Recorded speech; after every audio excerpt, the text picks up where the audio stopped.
যতক্ষণ আমরা এই সংসারে জীবিত ততক্ষণ আমাদের সাথে সবকিছু থাকে। আমাদের ধন, সুখ স্বাচ্ছন্দ্য, আমাদের মিত্রগণ, আমাদের পরিবার, এই সমাজ, এই সবকিছু আমাদের সাথে থাকে। যেদিন আমরা এই সংসারকে ত্যাগ করব, এদের মধ্যে কেউ আমাদের সাথে যাবে না। না ধন, না স্বাচ্ছন্দ্য, না সম্পত্তি। এই সকল মানুষ, এই সমাজ, এরা শুধুমাত্রই শ্মশান পর্যন্ত আমাদের সাথে থাকতে পারবেন।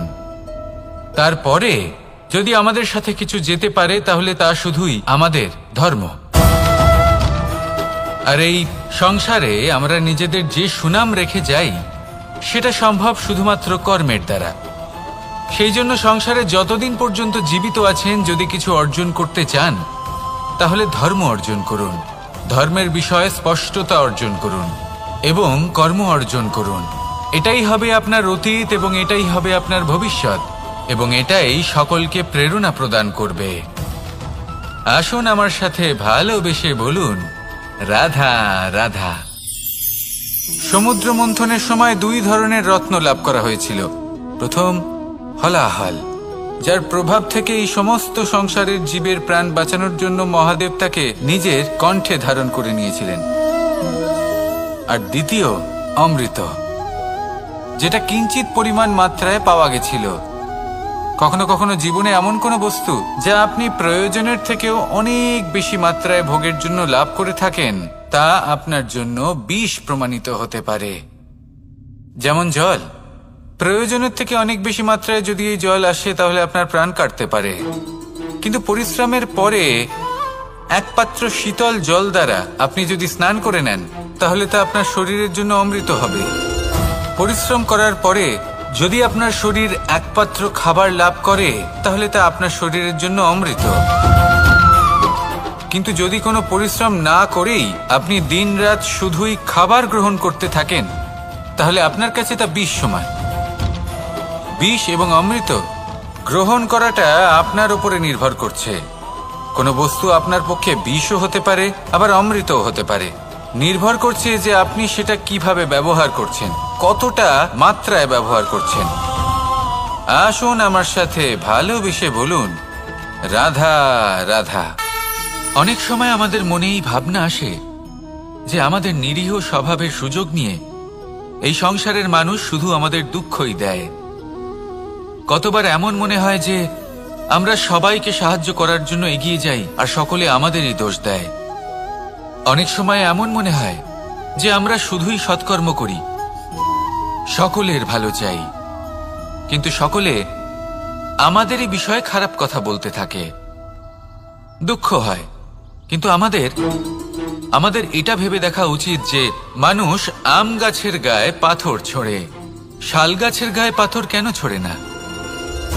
কারণ এই আম গাছে পাওয়া যায় মিষ্টি এবং সুস্বাদু ফল। অন্যদিকে শাল গাছ থেকে আমরা কি পাই? শুধুই কাঠ।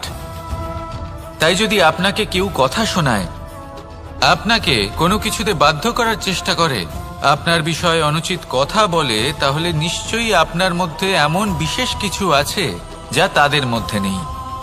নিজের মধ্যে আত্মবিশ্বাস বাড়িয়ে তুলুন, ধন্যাত্মক ভাব আনুন, সৎকর্ম করতে থাকুন। কোনো কটুতা এই মনে প্রবেশ করতে দেবেন না। এই মন সুপ্রসন্ন হয়ে বলবে, রাধা রাধা।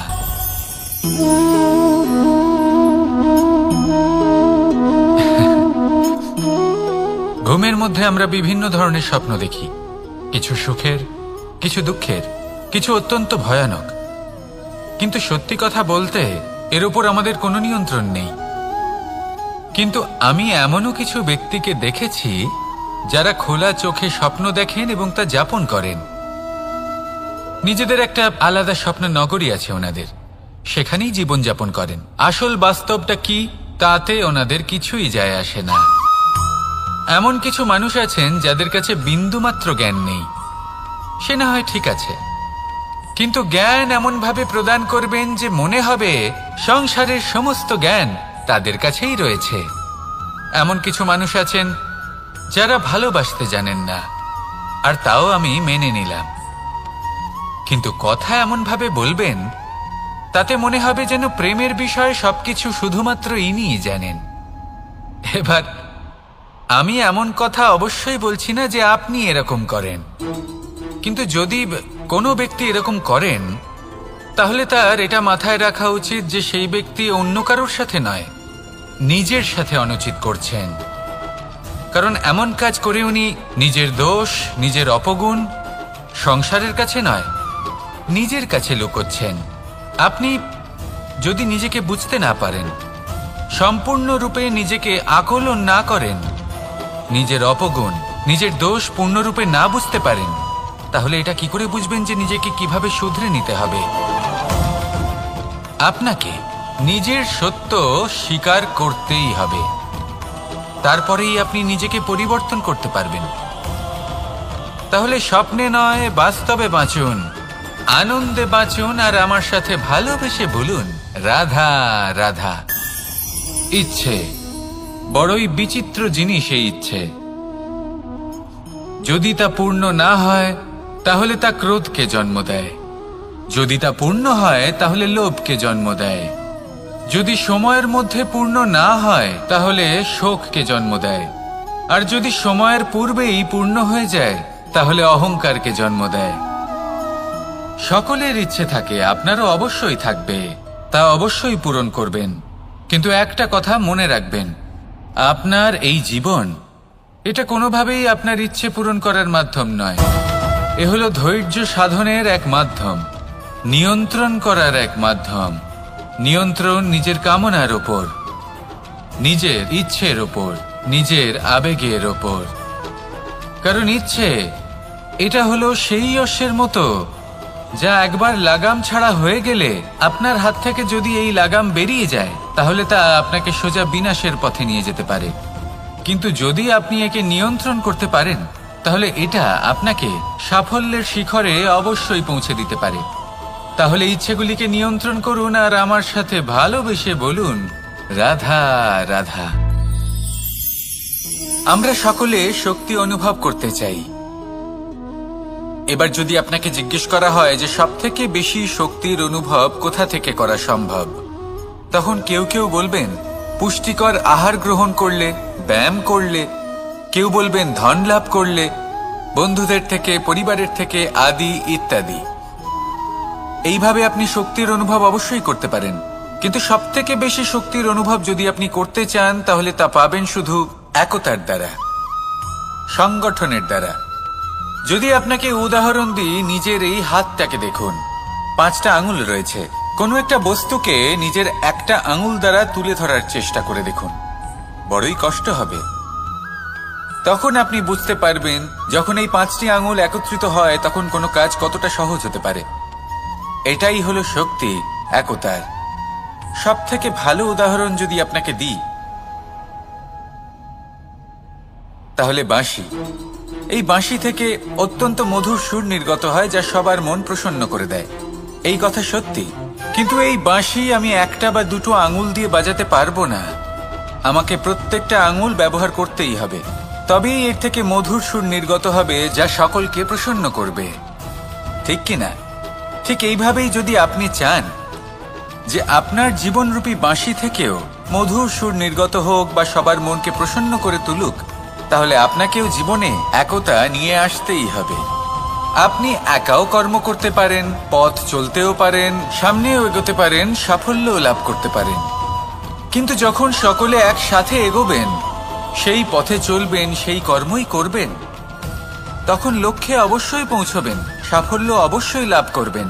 কিন্তু সেই সাফল্য এবং তার আনন্দর সংমিশ্রণটাই একটু অন্যরকম হবে। তাই জীবনে ঐক্যবদ্ধ হন, একসাথে মিলে এগোতে থাকুন, আর আমার সাথে ভালোবেসে বলুন রাধা রাধা। আমাদের মধ্যে এমন অনেক মানুষ আছেন যারা বই পড়তে পছন্দ করেন, অনেক মানুষ আছেন যারা ভিন্ন ভিন্ন রকমের কাহিনী পড়েন। এবার পড়তে পড়তে মাঝে এমন একটা অধ্যায় অবশ্যই আসে যা আমাদের হৃদয় স্পর্শ করে যায়। আমরা হৃদয় যন্ত্রণা অনুভব করি, তাও আমরা সেই কাহিনী শেষ পর্যন্ত পড়ি, এবং তখন আমরা বুঝতে পারি যে সেই যন্ত্রণাময় অধ্যায়টি কেন এসেছিল, তার থেকে আমরা কি শিক্ষা পেলাম, এবং আমরা অবশেষে লক্ষ্যেও পৌঁছলাম। কিন্তু যদি সেই যন্ত্রণাদায়ক অধ্যায়টিতে আপনি থেমে যান, আপনি যদি এটা ভাবেন যে আমি আর পড়তে পারবো না, তাহলে আপনি জানতেও পারবেন না যে পরবর্তীতে কি হতে চলেছে। এই মন দুঃখে ভরে উঠবে, মনে প্রশ্ন আসতেই থাকে যার উত্তর আমরা পাই না, নিজেদের লক্ষ্য বুঝতেই পারি না। এইভাবেই আমাদের জীবনেও যদি এমন কিছু হয় যা অত্যন্ত দুঃখজনক, যদি এমন কোনো কঠিন অধ্যায় আপনার জীবনে আসে, থামবেন না। তাহলে আপনার জীবনের কাহিনীর একটি যন্ত্রণাদায়ক দুঃখজনক অধ্যায় মাত্র। শেষ পর্যন্ত এই কাহিনীতে টিকে থাকুন, কর্ম করতে থাকুন। আপনি বুঝতে পেরে যাবেন যে এই কঠিন পরিস্থিতি আপনার জীবনে কেন এসেছিল। আপনি শিক্ষাও লাভ করবেন এবং লক্ষ্যও লাভ করবেন। আসুন আমার সাথে ভালোবেসে বলুন, রাধা রাধা। খুব সুন্দর একটা কাহিনী আছে। একবার এক ব্যক্তি নিজের অসফলতার জন্য ত্রস্ত হয়ে সময় দেবতার তপস্যা করতে বসলেন। উনি তপস্যা করলেন এবং সময় দেবতা প্রসন্ন হলেন, মানুষের রূপ ধারণ করে ওনার সামনে প্রকট হলেন।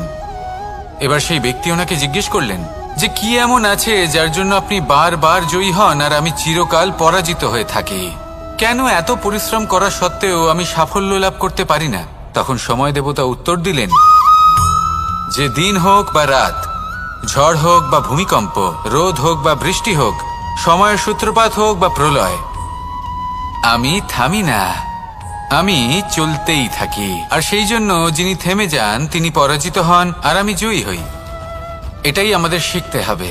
জীবনে সবসময় চলতে থাকুন, কখনো থামবেন না। হ্যাঁ, কিছুক্ষণের জন্য বিরতি নিতে পারেন, বিশ্রাম করার জন্য, নিজেকে আরো সশক্ত করে তোলার জন্য, কিন্তু থেমে যাবেন না।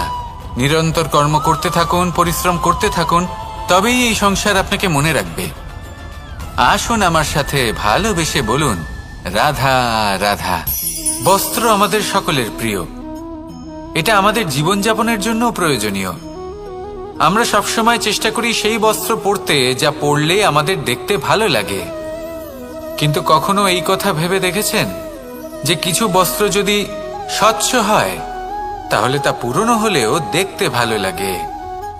ঠিক তেমনই যেমন কোনো খাবার যদি মশলাদার না হয়, অত্যন্ত সুস্বাদু নাও হয়, কিন্তু যদি তা গরম হয়, টাটকা হয়, তাহলে খেতে ভালোই লাগে। ঠিক সেইভাবেই যদি কোনো ব্যক্তি সুন্দর নাও হয় কিন্তু তার কথা খুবই মধুর হয়, তাহলে সেই ব্যক্তি সকলের প্রিয় হয়। কোনো ব্যক্তি যদি ধনবান নাও হন কিন্তু তিনি যদি গুণী হন, তাহলে এই সংসারে সম্মান লাভ করেন। সেই জন্য কখনো এই বিষয়ে দুঃখ পাবেন না যে আপনার কাছে ভৌতিক স্বাচ্ছন্দ্য নেই। আপনার কাছে সবথেকে বড় বস্তু, সবথেকে মূল্যবান বস্তু যেটা আছে সেটা হলো আপনার আত্মা, আপনার মন, আপনার বিচারধারা, আপনার গুণ, আপনার কথা। এগুলো সবসময় শুভ রাখুন এবং সবসময় নিজের সাথে রাখুন। এই জীবন সফল হবে এবং প্রেমময় হয়ে বলে উঠবে, রাধা রাধা। মানুষের জীবন বড়ই বিচিত্র হয়। যেই মুহূর্তে জন্ম নেয় একটা প্রতিস্পর্ধায় প্রবেশ করতে থাকে। মানুষ জন্ম নেয় আর প্রতিস্পর্ধা শুরু হয়ে যায় ভাই এবং বোনের মধ্যে সর্বশ্রেষ্ঠ হবার, সবার থেকে এগিয়ে থাকার। তারপরে সে যায় গুরুকুলে, নিজের বন্ধুদের মধ্যে সর্বশ্রেষ্ঠ হওয়ার প্রতিস্পর্ধা শুরু হয়। এবার সেখান থেকে বাইরে বেরিয়ে সংসার জীবনে প্রবেশ করে ধন উপার্জনের প্রতিস্পর্ধা শুরু হয়। তা সে যুদ্ধই হোক বা কলা হোক, এই প্রতিস্পর্ধা কখনোই আমাদের পিছু ছাড়ে না। তাই যদি প্রতিস্পর্ধা করতেই হয় তাহলে আমরা মানুষকে সাহায্য করার প্রতিস্পর্ধা কেন করব না? এমন এক প্রতিস্পর্ধা যাতে যে কেউ জিতুক বা যে কেউ হারুক না কেন, লাভ সকলের হবে। সকলের মধ্যে প্রেম বিতরণ করতে থাকুন, এইভাবেই আনন্দ বিতরণ করতে থাকুন। আর আমার সাথে ভালোবেসে বলুন, রাধা রাধা। এবার এই পুরুষার্থের বিষয়ে আপনারা অবশ্যই শুনেছেন, মোক্ষ, চতুর্থ পুরুষার্থ। আপনারা কি জানেন এই মোক্ষ আসলে কি? ধর্ম, অর্থ, কামনার পালন করতে করতে মৃত্যু লাভ করা, এটাই কি মোক্ষ? না, মোক্ষ হলো সেটাই যা জন্ম এবং মৃত্যুর ঊর্ধ্বে। প্রত্যেক ব্যক্তি, প্রত্যেক জীবই সংসারে কোনো না কোনো বিশেষ প্রয়োজনে আসে। ধর্মপথে সৎপথে অর্থ উপার্জন করা, প্রয়োজনকে পূর্ণ করার চেষ্টা করতে করতে সেই প্রয়োজনকে পূর্ণ করা তাকে মুক্তির পথে নিয়ে যায়, যা হলো মোক্ষ।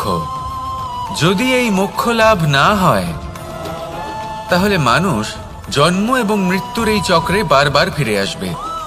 তাই নিঃস্বার্থভাবে সদ্ভাব নিয়ে কর্ম করুন, সকলকে ভালোবাসুন, আর আমার সাথে বলুন রাধা রাধা। জল এ হলো জীবনের আধার পঞ্চতত্ত্বের মধ্যে একটি, আর অত্যন্ত বিশেষ। এর থেকে অনেক বড় শিক্ষা পাওয়া যায়। এই জল গন্তব্যের বিষয়ে এর স্পষ্ট ধারণা আছে। ও জানে ওর লক্ষ্য কি, আর প্রয়াস করে ততদূর সে পৌঁছেও যায়। এটি পর্বত থেকে বয়ে নিচে নেমে আসে, নদীর সাথে সমাহিত হয়ে তার সাথে বয়ে চলে, চিরসবুজ বনানী গড়ে তোলে, প্রাণীদের তৃষ্ণা নিবারণ করে, সামনে এগিয়ে চলে, মানুষের সাথে মিলিত হয়। যারা একে বাঁধের মধ্যে বেঁধে রাখতে চেষ্টা করে সে বন্দি দশাতেও থেকে যায়, মানুষের কল্যাণ করে। তারপর বাঁধ থেকে মুক্তি পেয়ে এগিয়ে চলে, কোথাও ধাক্কা খায়, কোথাও বাধা পড়ে, কোথাও যদি পথ খুঁজে না পায় তাহলে পথ খুঁজেই নেয়, আর যেখানে পথ থাকে না সেখানে পথ বানিয়ে নেয়, আর শেষ পর্যন্ত নিজের লক্ষ্যে পৌঁছেই যায়, অর্থাৎ সমুদ্রে গিয়ে সমাহিত হয়ে যায়। আমাদেরও কিছুটা এরকমই হয়ে উঠতে হবে। যেখানেই যাবেন সকলের কল্যাণ করুন, সামনে এগোন। আপনি কোথাও পড়ে গেলে, ধাক্কা খেলে আঘাত লাগবেই, উত্থান পতন লেগেই থাকে। সামনে এগোতে থাকুন। কোথাও পথ না পেলে তা খুঁজে নিন, কোথাও পথ না থাকলে তা বানিয়ে নিন। নিজের গন্তব্যের কথা সব সময় মনে রাখুন। শেষ পর্যন্ত নিজের মোক্ষ লাভ আপনি অবশ্যই করবেন। আর আমার সাথে ভালোবেসে বলুন রাধা রাধা। এই সংসারের অন্তের এর বিনাশের প্রারম্ভ কিভাবে হয়? কোন যোগের মাধ্যমে, কোন ভয়ানক অসুরের আগমনে, নাকি প্রকৃতির রাগের কারণে? না, এই সংসারের বিনাশের প্রারম্ভ হয় আমি থেকে। এই আমি, এই তুমি, এটা আমি করেছি, ওটা তুমি করেছো, এটা আমার, ওটা তোমার, আদি ইত্যাদি। এই ভাব যখন মনে বাসা বেঁধে নেয়, সর্বপ্রথম ঘর ভাগ হয়, তারপর বসতি, তারপর প্রাণ, আর তারপর দেশ, আর সবার শেষে সমস্ত সংসার ভাগ হয়ে যায়। আর এই ভাগ হয়ে যাওয়া শেষে মনোমালিন্যে পরিণত হয়। এখন এমত অবস্থায় কি করা যেতে পারে? কিভাবে বাঁচা যায় এই পরিস্থিতির থেকে?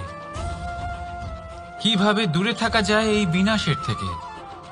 উত্তর সেই একটাই, করুণা। একে অপরের দরকারগুলি বুঝুন, একে অপরের সমস্যাগুলি বুঝুন, একে অপরের দুঃখের সাথী হয়ে দাঁড়ান, একে অপরের সুখের ভাগীদার হন। আর শেষে যখন এই আমি আমরাতে পরিণত হবে, তখন এই বিনাশ নিজে থেকেই দূরে চলে যাবে। তাহলে আমরাতে বিশ্বাস করতে শিখুন, আর আমার সাথে ভালোবেসে বলুন রাধা রাধা। এই মুদ্রা, এবারে ভাবুন এটাই আমাদের জীবন, জীবনের সুখ আর দুঃখ। এই মুদ্রার, এই জীবনের দুটি দিক। কিন্তু যখনই আমরা ঈশ্বরের কাছে প্রার্থনা করি তখনই আমরা সুখ চাই, আর সেই সুখ আসেও। আর যখনই সেই সুখ আসে তখন ব্যক্তি সর্বপ্রথম তাকে ভুলে যায় যে দুঃখের সময় ওনার সাথে ছিলেন। আর এমত অবস্থায় উনি সাহায্য করেন না, উনি করেন উপকার। আর এই উপকারের বদলে মানুষের থেকে উনি নিজের জন্য শ্রদ্ধা চান। আর সেই শ্রদ্ধা, সেই চাহিদার কারণে উনি নিজেকে অন্যদের থেকে শ্রেষ্ঠ, অন্যদের থেকে ভিন্ন মনে করতে বিবশ হয়ে যান। আর আলাদা হবার কারণে তার মধ্যে জেগে ওঠে অহংকার, আর সেটাই হয় তার পতনের কারণ। এবার এতে কি করা যেতে পারে? কি চাওয়া যেতে পারে ঈশ্বরের কাছে? এই প্রশ্ন অবশ্যই মনে আসে। ঈশ্বরের কাছে চান সুখ, শুধুমাত্র ততটাই যাতে অহংকার না আসে, আর দুঃখ ততটাই যাতে শ্রদ্ধা না চলে যায়। রাধা রাধা। এই সংসারে এমন কিছুই নেই যে সব সময় একই থাকবে। যা কিছু নির্মাণ হয়েছে তা একদিন অবশ্যই ভেঙে পড়বে, কিন্তু এই ভেঙে যাওয়ার বিশ্লেষণ আপনি কিভাবে করবেন তা আপনার উপরে নির্ভর করছে। ওই আকাশের দিকে তাকান, ওই মেঘ, ওটাও ভেঙে পড়ে, কিন্তু নিজে ভেঙে পড়ার সাথে বর্ষাকে তৈরি করে যায়। মাটির ডেলা অবশ্যই ভেঙে পড়ে, কিন্তু ব্যবহারযোগ্য মাটির রূপ নিয়ে। এই ধরিত্রীর বুকে কোনো এক বীজ যখন ভেঙে পড়ে, তখন ধরিত্রীর উপর এক বিশাল আকারের বৃক্ষ নির্মাণ করে। যদি জীবনে কিছু ভেঙে পড়ে, তাহলে নিরাশ হয়ে পড়বেন না, নিজের সাহস হারাবেন না। ধনাত্মক দৃষ্টিভঙ্গি দিয়ে দেখতে চেষ্টা করুন। মনে করুন, নিয়তি নিশ্চয়ই আপনার জন্য আরো ভালো কিছু ভেবে রেখেছে, যা ভবিষ্যতে আপনার প্রতীক্ষা করছে। ধনাত্মক চিন্তা ভাবনা করতে থাকুন, তারপর দেখবেন শ্রেষ্ঠ রচনা নিজেই তৈরি হবে। রাধা রাধা। চলতে থাকা, থেমে যাওয়া, বিশ্রাম নেওয়া, তারপর দম নিয়ে পুনরায় দাঁড়িয়ে পড়া, আর তারপর আবার সেই পথ চলা। এটা জীবনের অভিন্ন এক অঙ্গ, এটার থেকে আপনি পালাতে পারবেন না। কিন্তু এই অঙ্গকে আপনি নিজের জীবনে কিভাবে প্রয়োগ করবেন, কিভাবে তাকে কাজে লাগাবেন, সেই সিদ্ধান্ত আপনাকে নিতে হবে। যারা হেরে যান তারাও জীবনে থমকে যান, আবার যারা জেতেন তারাও দাঁড়িয়ে পড়েন।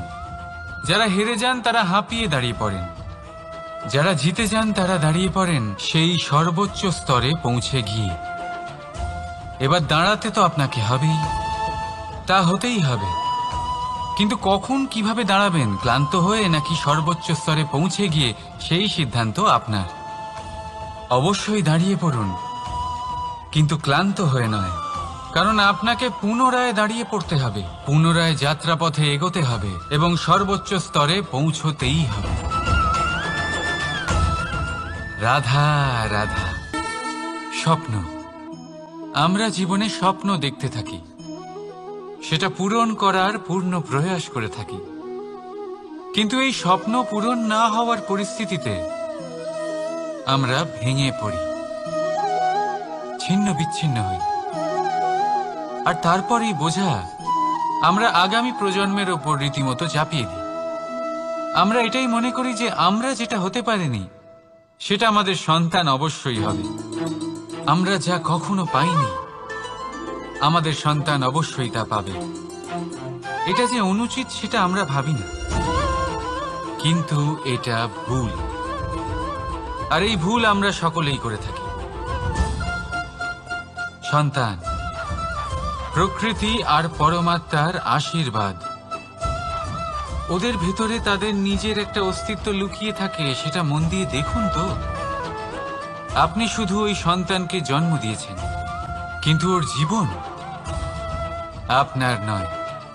তাই নিজের সন্তানের সাথে থাকুন, সময় কাটান, ওদেরকে ভালোবাসুন, সবসময় প্রেরণা দিন, কিন্তু প্রেরণা দিন ওর নিজের অস্তিত্বকে বাড়ানোর জন্য, ওর নিজের স্বপ্ন পূরণ করার জন্য, আপনার স্বপ্ন পূরণ করার জন্য নয়। ওদের অস্তিত্বকে পূর্ণাঙ্গে বৃদ্ধি পেতে দিন। রাধা রাধা। এই পুকুর দেখছেন আপনি, পুকুরের জল কখনো প্রবাহিত হয় না, একই স্থানে জমে থাকে, আর সেই কারণে কিছুদিন পর ময়লা হতে শুরু করে, কিন্তু তাও আমরা একে ত্যাগ করি না, আমরা তবুও একে পুজো করি, শুধুমাত্র এই কারণে নয় যে অতীতে সে আমাদের তৃষ্ণা মিটিয়েছে, কিন্তু এই কারণেও যে যদিও বা সে ভবিষ্যতে আমাদের তৃষ্ণা না মেটায়, কিন্তু প্রয়োজন হলে আগুন অবশ্যই নেভাতে পারে। ঠিক সেই রকমই হয় আমাদের সম্পর্ক যা আমরা বহু বছর পরিশ্রম করে তৈরি করি, যে দরকার পড়লে আমাদের সহায়ক হয় কোনো না কোনোভাবে।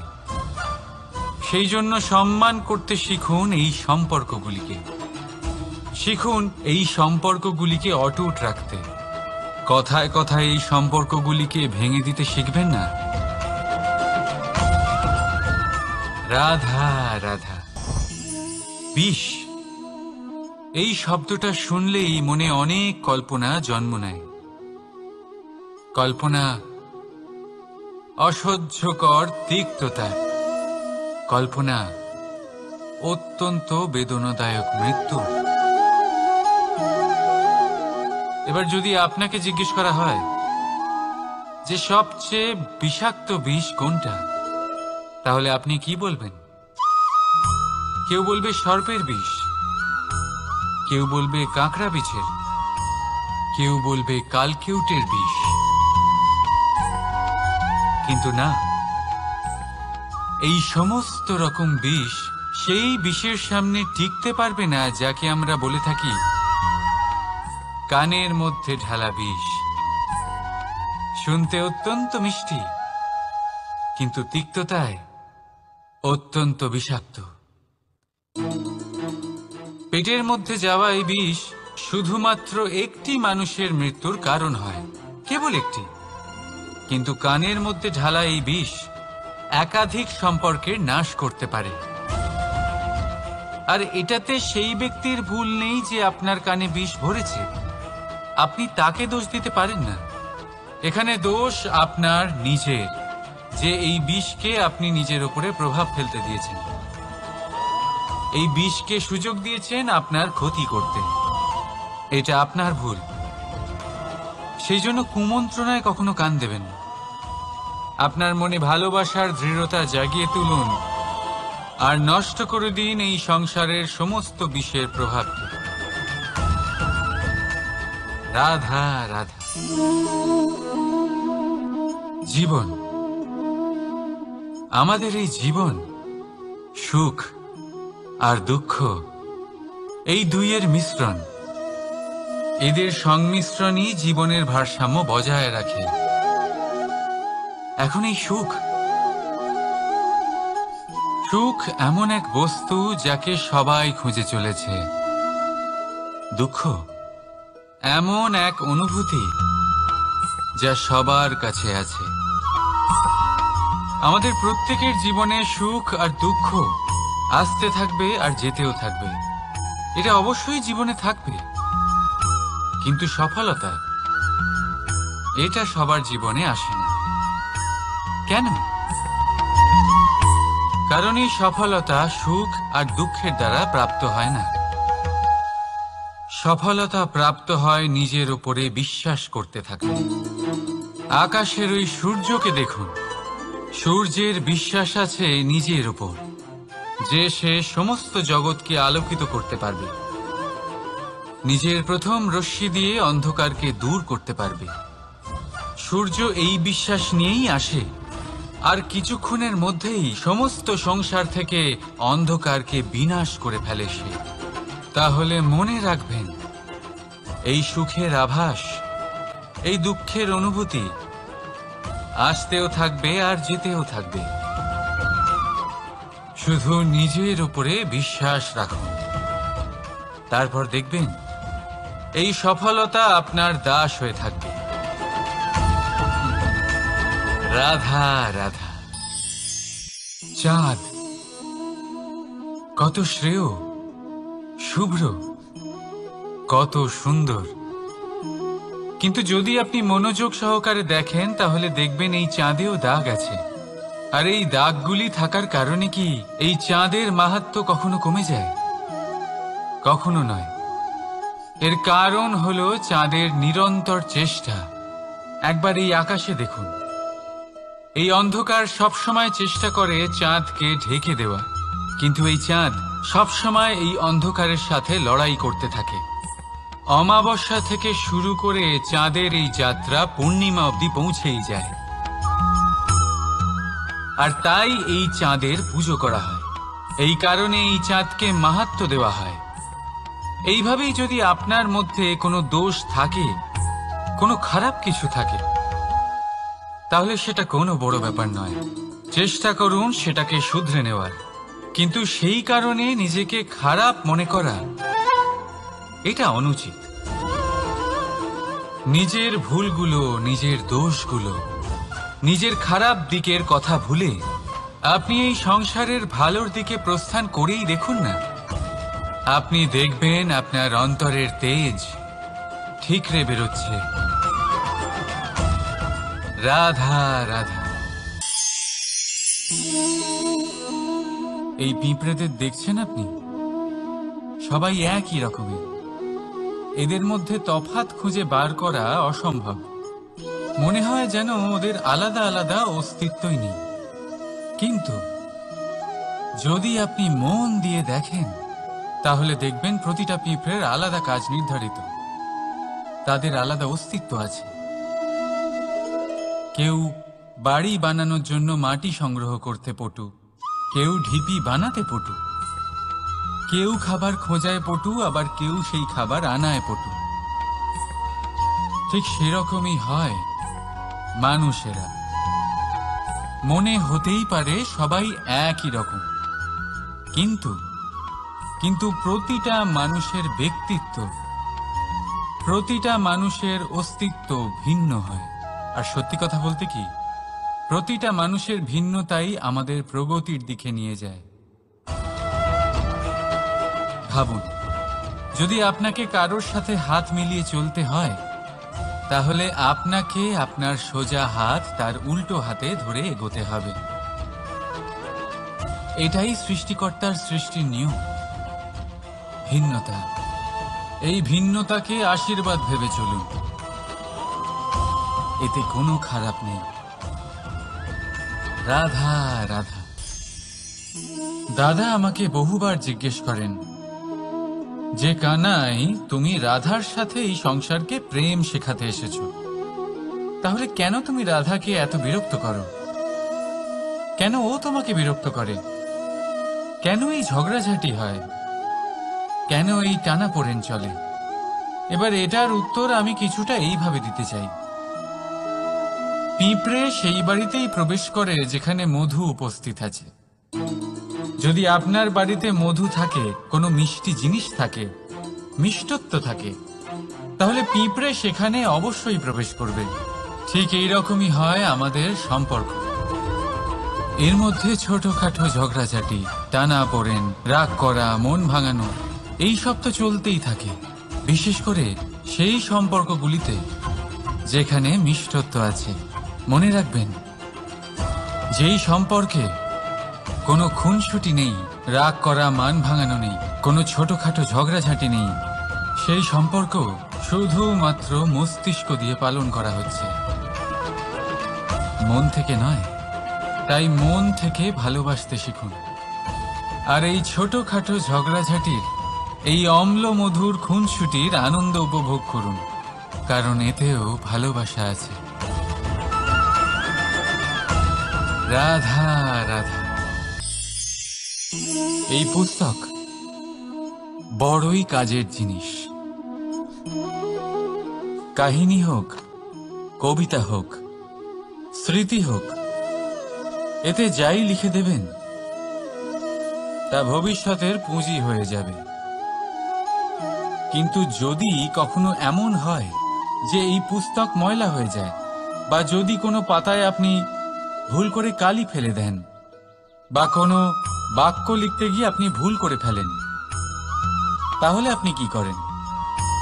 সেই পুস্তক কি আপনি তুলে ফেলে দেন? না, তাই তো। শুধু একটা পাতা ছিঁড়ে ফেলেন, যাতে সেই পুস্তক সঠিক থাকে, সুন্দর হয়ে ওঠে। এই পুস্তকের মতোই হয় আমাদের সম্পর্ক। তার সেই এক পাতা, একটা ভুল, তাই যে কোনো সম্পর্কে যদি কারোর কোনো ভুল হয়ে গিয়ে থাকে, তাহলে সেই ভুলকে সম্পর্ক থেকে দূরে করা সঠিক হবে। সেই ভুলকে ভুলে যাওয়াই সঠিক হবে। সেই সম্পর্ক ভাঙা নয়, সেই সম্পর্ক সামলে রাখুন। কারণ ভুল তো সবার দ্বারা হয়। যদি এরকম করেন, তবেই জীবনরূপী পুস্তক আরো সুন্দর হয়ে উঠবে। একে অপরকে ক্ষমা করতে শিখুন। একে অপরের ভুলকে ভুলে যেতে শিখুন। তারপর দেখবেন এই জীবনে আরো আনন্দ আসবে, আর এই সম্পর্ক নিঃশ্বাস নিতে থাকবে। রাধা রাধা।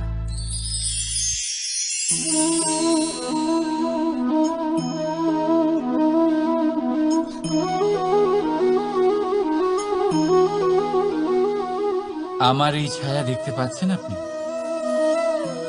প্রকাশের স্রোত যখন মধুর আর দূরে থাকে, তখন এই ছায়া লম্বা হয়ে যায়। কিন্তু যেই প্রকাশের স্রোত মাথার উপরে চলে আসে, এই ছায়ার আকার ক্রমশ ছোট হতে থাকে, আর অন্ধকারে তো এই ছায়া বিলুপ্ত হয়ে যায়। কিছুটা এরকমই হয় আমাদের অহংকার। সুখের আগমন হলে, বৈভবের উপলব্ধিতে এটা বাড়তে থাকে।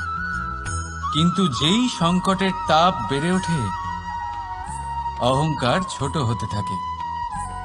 আর যখন সংকটের এই অন্ধকার আমাদের চারিদিক থেকে ঘিরে ধরে, তখন এই অহংকার আমাদের ছায়ার মতোই বিলুপ্ত হয়ে যায়। শুধুমাত্র আমি শ্রেষ্ঠ, আর কেউ নয়, এই আত্মসম্মান নয়, এ হলো অহংকার। আর অহংকার আর কিছুই নয়, শুধু পতনের দিকে প্রথম পদক্ষেপ। আর এই জীবনে পতনের দিকে নয়, প্রেমের দিকে এগিয়ে যান। আর আমার সাথে ভালোবেসে বলুন, রাধা রাধা। আপনি কি কখনো ফলে ফুলে পরিপূর্ণ বৃক্ষ দেখেছেন? তার ডালগুলো কিরকম স্বাধীনভাবে বেড়ে ওঠে। কিন্তু যদি এই ডালগুলো মূলের সাথে ঠিকভাবে যুক্ত না থাকে, সেই বৃক্ষের মূলগুলি গভীর না হয়, তাহলে কি হবে? তাহলে কি সে সেই সব সুবিধা পাবে? কখনোই নয়। সেই বৃক্ষের ডাল পড়ে যাবে, সেই বৃক্ষ ভূমিষ্ঠ হয়ে যাবে। ঠিক সেইভাবেই চিন্তা ভাবনার স্বাধীনতার আনন্দ আপনি তখনই আস্বাদন করবেন, যখন আপনার শিক্ষা গভীর হবে। তাই স্বাধীন থাকুন দৃষ্টিভঙ্গিতে, কিন্তু যুক্ত থাকুন শিক্ষার সাথে। রাধা রাধা। সমাজ, আমরা এই সমাজে বাস করি, আর বহুবার একটা গুরুত্বপূর্ণ কথা ভুলে যাই। এই সমাজ আমরা সকলে মিলে তৈরি করি। সমস্ত সময় কাটিয়ে দিই এইটা ভাবতে ভাবতে যে এই সমাজ কি ভাববে, আমার কি করা উচিত, আমার কি ভাবা উচিত, কি পড়া উচিত, কোনটা সঠিক কোনটা ভুল। যদি আমি এটা করি, তাহলে কয়েকজনের এটা মনে হবে না তো যে আমি খারাপ, যখন আমি তা নই। মনে ভয় উৎপন্ন হয় সেই কয়েকজন মানুষের জন্য। তার কারণ হলো, আমরা আমাদের মনের কথা শুনতে পাই না, না শুনতে পারি, না বলতে পারি, আর না করতে পারি। সেই কয়েকজন মানুষের ভয় আমরা খারাপের বিরোধিতা করা ছেড়ে দিই। কিন্তু কখনো নিজেকে জিজ্ঞেস করুন, শেষ পর্যন্ত কারা এই কয়েকজন মানুষ? এই সংসারে প্রতিটি মানুষেরই নিজের আলাদা আলাদা ব্যক্তিত্ব আছে, আলাদা দৃষ্টিভঙ্গি আছে। তাই যদি আপনি এটা ভাবেন যে আপনি সবাইকে খুশি করতে পারবেন, তাহলে আপনি ভীষণ বড় ভুল করছেন। জীবনে কর্ম তাই করুন যাতে আপনার অন্তরাত্মা সন্তুষ্ট হয়। আর অন্তরাত্মা সন্তুষ্ট তখনই হবে যখন আপনার কর্ম শুভ হবে। তাই নিজের মনের কথা শুনে এই সংসারে শুভ কর্ম করতে থাকুন, তবেই এই সংসারের কর্মে আপনি সার্থক হবেন। রাধা রাধা।